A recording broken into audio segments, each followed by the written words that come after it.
गियरबक्समा गियर्सहरू install गर्नुभन्दा पहिले चाहिँ हामी ध्यान दिनुपर्ने कुरा के हो भन्दाखेरि चेम्बरको फेस स्यास्किट लाग्ने फेस यो चाहिँ एकदम क्लिन हुनु पर्यो। सही नम्बरको खाक्सी सिट लिएर घोटेर क्लिन गर्ने, चिलो बनाउने हैन, दाग स्क्रैच हुनु भएन, अदरवाइज पछि लिकेज हुने चान्स आउँछ अनि फेरि पनि खोल्नु पर्ने हुन्छ, झ्याउ हुन्छ हैन। क्र्याङ्क चाहिँ पहिले इन्स्टल गरेर राखिसकेको छ। क्र्याङ्क पनि जेन्युन हो, हामीले सबै जेन्युन युज गर्नुपर्छ। यहाँ बारकोड सहित छ, हेर्न सक्नुहुन्छ होला हैन। र क्र्याङ्क केसमा चाहिँ बेरिङहरू सबभन्दा पहिले चाहिँ चेक गर्ने, सबै ओके हुनुपर्छ। खोलेको बेला बेरिङ सेरिङ हल्का यताउति छ भने चाहिँ चेन्ज गर्दै राम्रो हैन।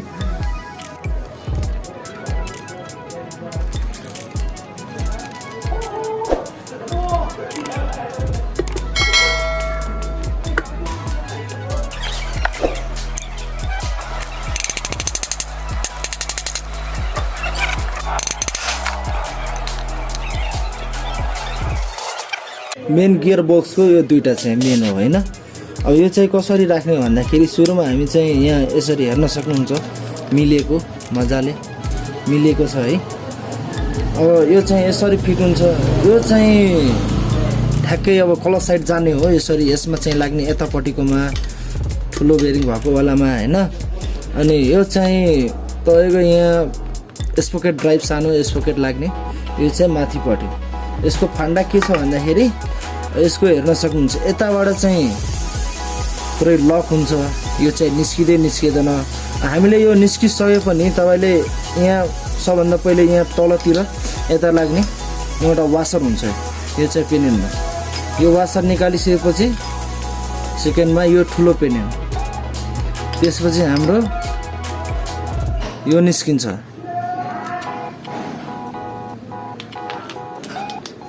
यहाँ बुस लागेको हुन्छ।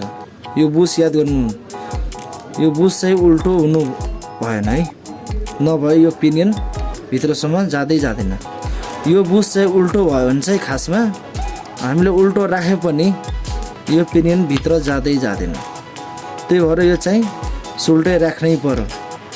यो चाहिँ मिस्टेक हुने चान्सै छैन। अब यो भनेको यस्तो खाँच भएको भने यसमा लक हुने हो खासमा गियर लाउँदाखेरि।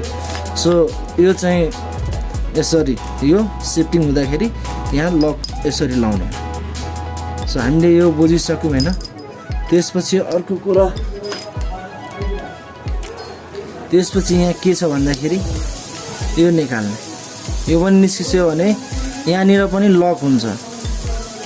अब यति त निकाले पनि हामीले केही फरकै परेन, किनभने यो उल्टो राख्यो भने चाहिँ यहाँ राम्रोसँग लाग्दैन, यो स्लिप हुन्छ। भन्नुपर्दा यो मिलेन। हामीले यसरी राख्नै पर्ने हुन्छ। अब यो चाहिँ मजाले लक भयो, यो पर्फेक्ट भयो।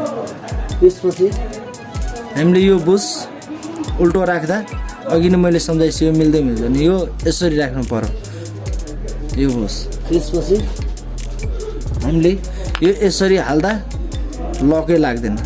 लक लागे पनि भित्र चेम्बरमा चाहिँ बस्दैन, यहाँ चेम्बरमा टाँसिन्छ। सो त्यसैले हामी यसरी राख्नुपर्ने हुन्छ। राखिसकेपछि यहाँनिर यो वासर, यो चाहिँ यहाँ लाग्ने, यति चाहिँ याद गर्नुपर्छ। यो चाहिँ यताबाट यसरी लाग्ने। अर्को के छ भन्दाखेरि यो यसरी बस्ने हो। यो चाहिँ माथितिरको भाग भयो। यो फर्स्टमा एउटा वासर, सेकेन्डमा यो पिनियन सानोवाला, त्यसपछि यो यति यहाँबाट लक छ, एउटा वासर छ अनि लक छ। अनि यहाँबाट हामीले यति गर्दाखेरि यति बाँकी निस्किँदैन, यहाँ पनि लक हुन्छ। यति निस्किँदैन। यति निस्क्यो भने चाहिँ हामीले यो एउटा वासर याद गर्नुपर्ने हुन्छ। यो वासर यहाँनिर लाग्छ। त्यसपछि यो यसमा लक लाग्नलाई यो चाहिँ तलतिर फर्काएर राख्नुपर्ने हुन्छ। यो माथितिर सरेपछि लक भयो। त्यसपछि हाम्रो यो पेनियन चाहिँ यतातिर हल्का स्लोपमा हुन्छ, यतातिर प्लेन बाहिरतिर फ्यालेको हुन्छ, उठेको हुन्छ हल्का। यो उठेको भागलाई बाहिरतिर राख्ने, यो दबेको भागलाई स्लो बल्ला भागलाई भित्रपट्टि गर्ने। त्यसपछि लास्ट एउटा वासर लाग्ने। वासर हामीले यसरी राख्नुपर्ने। जुन ठुलोवाला हुन्छ त्यो चाहिँ दुटै यतापट्टि लाग्नु हुन्छ र सानोवाला जुन हुन्छ यतापट्टिको गियरमा लाग्ने हुन्छ।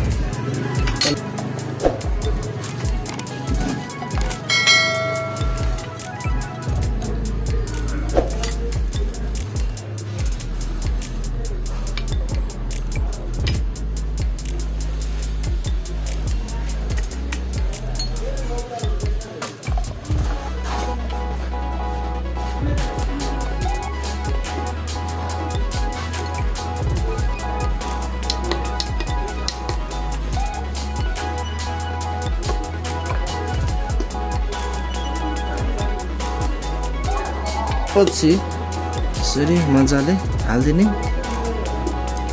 त्यसपछि पालो आउँछ हाम्रो फिङ्गर मिलाउने है। उचालेर माथिको वालामा, फर्स्ट माथिको वालामा राख्ने। त्यसपछि तलको पार्टलाई उठाएर लास्ट वालामा हाल्ने। तलको लास्ट यताको वाला उठाएर चाहिँ सेकेन्ड माथिकोबाट बिचमा जे होस् बिचमा राख्ने।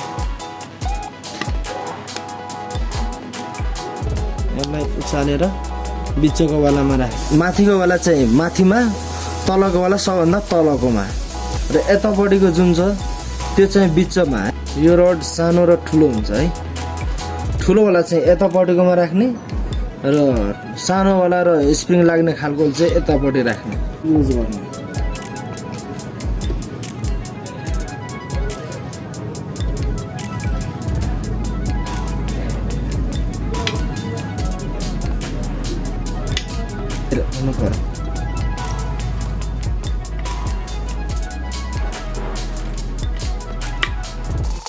लास्टमा गियरहरू पनि काम गरेछ कि छैन भने चाहिँ एकपल्ट चेक गर्ने अनि त्यसपछि अगाडि बढ्ने। Now gearbox setting totally complete NS200 Pulsar. म चाहिँ ग्यास्केट राख्ने ठाउँ चाहिँ थोरै पातलो हुने गरी चाहिँ पेस्ट एप्लाई गर्छु।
Final gearbox fitting NS200 Pulsar.